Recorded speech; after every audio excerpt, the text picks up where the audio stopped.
بلوچستان یکی از معابر مهم در دوران باستان به حساب می آمد. به طور مثال وقتی کوروش بزرگ میخواست هندوستان رو تصرف بکنه از بلوچستان گذر کرد. وقتی اسکندر مقدونیه از فتح هندوستان داشت باز میگشت از بلوچستان گذر کرد. نام بلوچستان همونطور که قبلا گفتیم در کتیبه بزرگ بیستون اومده، در کتیبه های در تخت جمشید اومده، در شاهنامه فردوسی به عنوان قلمرو ایران اومده.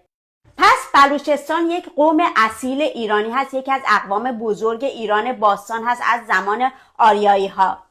از همون زمان که اروپایی ها خیلی با همدیگه رقابت میکردن بر سر هندوستان رو میخواستن تصرف بکنن و در واقع انگلیس موفق شد از راه معابر مختلف بخواد به هندوستان دسترسی پیدا کنه. یکی از این معابر مهم بلوچستان.